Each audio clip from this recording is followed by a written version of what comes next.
Hello guys, welcome to Unacademy. मैं हूं CA Pinkesh ठकरानी और इस वीडियो के दौरान मैं आपको बताने वाला हूं कि कौन सी मिस्टेक्स मैंने कमिट की अपने सीए जर्नी के दौरान और आपको डेफिनेटली ये मिस्टेक्स अवॉइड करनी चाहिए। अगर आप इन मिस्टेक्स को कर रहे हैं तो आज के आज जो है इसको स्टॉप कर देना चाहिए।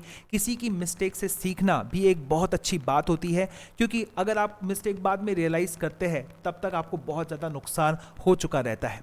तो सबसे पहले तो मैं आपको बताऊंगा, जिस समय मैंने सीए किया 2006 से लेकर 2010, ये पीरियड काफ़ी ड्राई पीरियड था। यहाँ पर काफ़ी ज़्यादा गाइडेंस अवेलेबल नहीं था, यूट्यूब पे वीडियोस वगैरह कुछ भी नहीं हुआ करते थे एंड पूरी तरह से फेस टू फेस क्लासेस चला करती थी। ऑनलाइन तो जब मैं सीए बना उसके बाद में जो है शुरू हुआ था। तो डेफिनेटली वो पीरियड ही कुछ ऐसा था जहाँ पर हम लोगों के पास में इतनी सारे रिसोर्सेज नहीं थे। लेकिन दोस्तों, आज आपके पास में काफ़ी सारे रिसोर्सेज है। आपके पास में अनअकैडमी है, आप अनअकैडमी ज्वाइन कर सकते हैं। अनअकैडमी के बहुत सारे यूट्यूब चैनल्स हैं, काफ़ी सारे मेंटर्स हैं जो आपको गाइड करेंगे और आपका साथ देते रहेंगे आपके एग्जाम के आखिरी दिन तक। तो डेफिनेटली दोस्तों, अनअकैडमी इसमें काफ़ी अच्छा काम कर रहा है, नो डाउट अबाउट इट। लेकिन उस समय ऐसा कुछ भी नहीं था। तो डेफिनेटली कुछ ना कुछ तो चीज़ें रहेगी जो आज भी रेलिवेंट रहेगी। तो वही रेलिवेंट बातें मैं आपको यहाँ पर बताना चाहूँगा। नंबर 1, जब मैंने सीए ज्वाइन किया तो सबसे बड़ी बात फियर ऑफ फेलियर।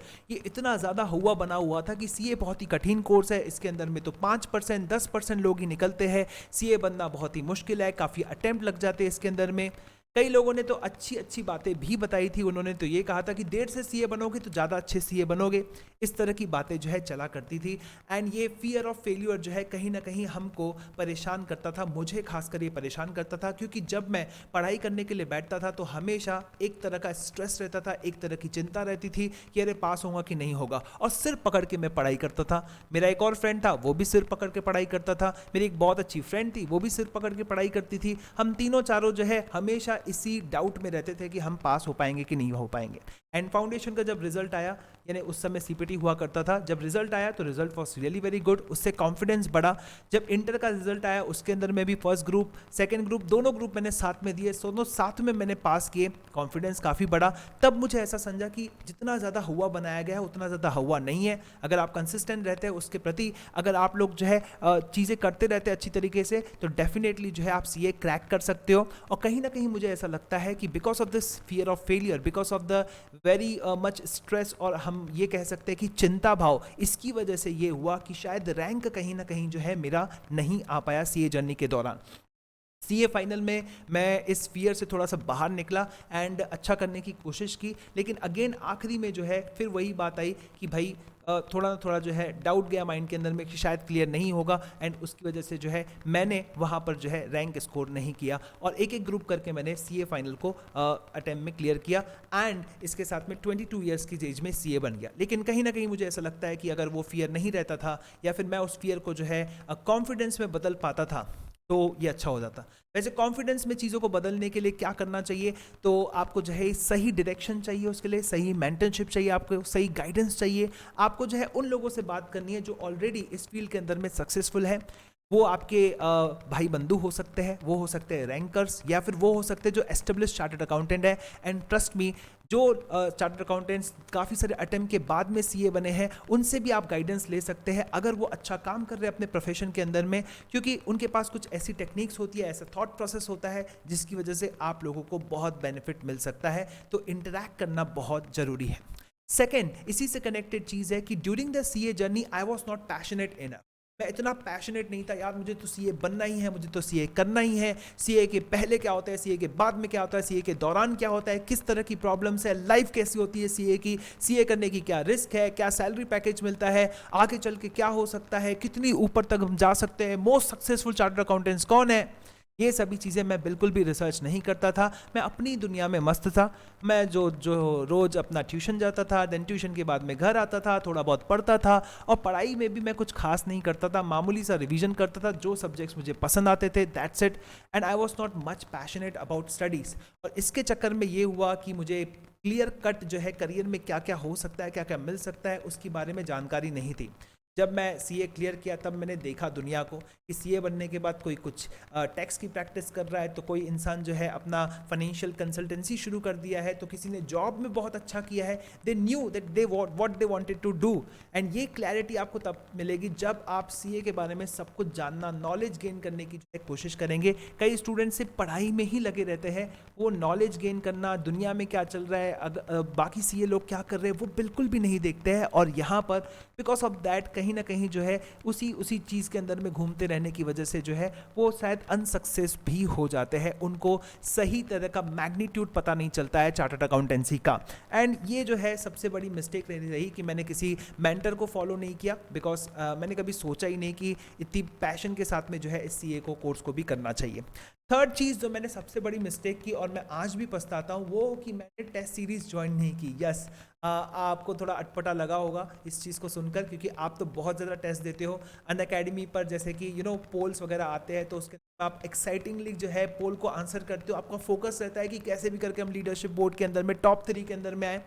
पर दोस्तों मुझे जो है कहीं ना कहीं टेस्ट से डर लगता था, एंड मैं टेस्ट कभी भी देता नहीं था। हमेशा मैं पैसे भरता था लेकिन टेस्ट देने जाता ही नहीं था। इसका एक और रीज़न ये था कि मैं जहाँ रहता था वो कम से कम जो है 130-140 किलोमीटर दूर है from the city where I use to study. तो यहाँ पर जो है टेस्ट सीरीज मैं नहीं देता था, और इसीलिए एग्जाम में हमेशा मुझे डर लगता था पहले पेपर में। और पहला पेपर अकाउंट्स का हुआ करता था। मुझे याद है कि सीए फाइनल के अंदर में मुझे अकाउंट्स में से 42 नंबर मिले थे। भगवान ने मुझे बचा लिया था, और उसकी वजह से मैं आपके सामने ऐसे चार्टर्ड अकाउंटेंट हूं।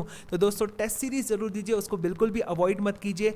दोनों ग्रुप्स की, या फिर जो भी फाउंडेशन आप पढ़ रहे हो चारों पेपर, या फिर जो आप इंटर पढ़ रहे हो या फिर फाइनल पढ़ रहे हो, दोनों के दोनों जो पेपर्स रहेंगे, दोनों के दोनों जो ग्रुप्स रहेंगे, उसका जो है टेस्ट सीरीज साथ में दीजिए। एंड अगर आप ग्रुप 1 ही प्रिपेयर कर रहे हैं तो टेस्ट सीरीज दीजिए, ज़्यादा से ज़्यादा राउंड्स उसके देने की कोशिश कीजिए। इंस्टीट्यूट ऑफ चार्टर्ड अकाउंटेंट्स भी टेस्ट सीरीज लेता है, उसको भी आप देख सकते हैं। ऑनलाइन टेस्ट भी होता है, इवन अनअकैडमी ने भी ट्रिनिटी या फिर जो है कॉम्बैट करके टेस्ट सीरीज स्टार्ट की है, उसको जरूर दीजिए, पूरा बेनिफिट उसका उठाइए। दोस्तों इसके साथ में एक और बड़ी चीज़ मैंने की, वो बड़ी मिस्टेक ये की कि मैं एक सिंगल आर्टिकलशिप फर्म के साथ में स्टिक नहीं था। मैं 1-2 बार जो है अपनी फर्म बदला, इसकी वजह से जो है कहीं ना कहीं जो है प्रॉब्लम गया। तो मैं आपसे कहूँगा कि अपनी आर्टिकलशिप को जो है एक ही जगह पर रखिए, अच्छे से रिसर्च कर लीजिए कि किस फर्म में आपको आर्टिकलशिप करनी है, और इसके लिए आप इंटरव्यूज़ दे सकते हैं। आप अपना इंटरव्यू जब दे रहे हैं तब अपने प्रिंसिपल से, होने वाले प्रिंसिपल से पहले ही पूछ लीजिए कि आपका स्कोप ऑफ वर्क क्या होगा।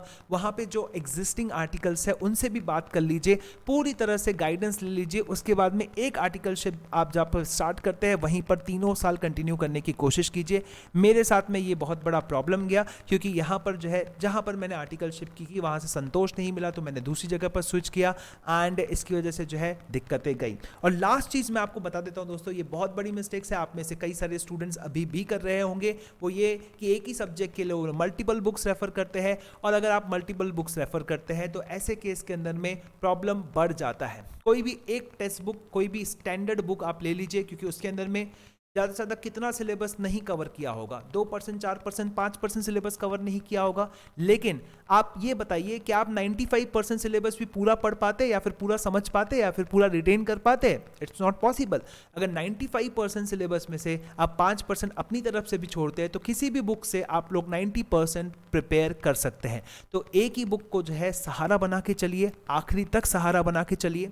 मैं इसके लिए इंस्टीट्यूट के मटेरियल को भी जो है मैंने इग्नोर किया था, एंड इंस्टीट्यूट का मटेरियल भी अच्छी तरह से रेफर करना चाहिए आप लोगों को। इंस्टीट्यूट द्वारा दिया गया mock test paper, revision test paper, या फिर उनके द्वारा दिया गया प्रैक्टिस मैनुअल, उस समय आती थी, इस समय तो नहीं आती है प्रैक्टिस मैनुअल, या फिर उनके सजेस्टेड आंसर्स, जितना भी मटेरियल इंस्टीट्यूट आपको प्रोवाइड करता है उसको जरूर देखिए।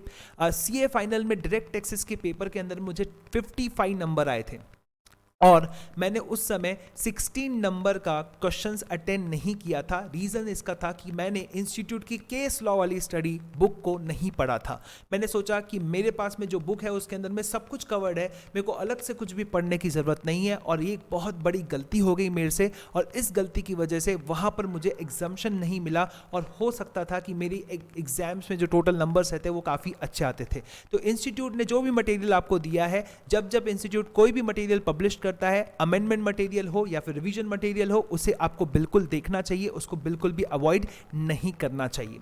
तो दोस्तों इस तरह से हम आप लोगों को जो है अनअकैडमी के अंदर में पढ़ाते हैं, ताकि आप जहाँ जहाँ पर अटक रहे हैं हम आपको वहाँ से खींच सकें। डेली इंटरैक्टिव क्लासेस होती है जहाँ पर आप अपने डाउट्स को जहाँ पर आप अटक रहे हैं या फिर आप कहें कि जहाँ पर आपको प्रॉब्लम जा रही है वो अनअकैडमी के फैकल्टी से आप पूछ सकते हैं। तो अगर आप मुझे आप कोई भी डाउट जो है आप मुझसे पूछना चाहते हैं तो आप मुझे जरूर अनअकैडमी पे फॉलो कर सकते हैं। डिस्क्रिप्शन में लिंक अवेलेबल है। And yes, if you want to join Unacademy plus तो आप मेरा कोड यूज कर सकते हैं। My code is PINKESH। यहाँ पर आपको 10% डिस्काउंट मिलेगा and I personally recommend you to join the Unacademy plus subscription. Thank you so much guys. फिर इसी तरह के वीडियोस के साथ में हम लोग मिलेंगे, तब तक के लिए नमस्कार, बाय बाय।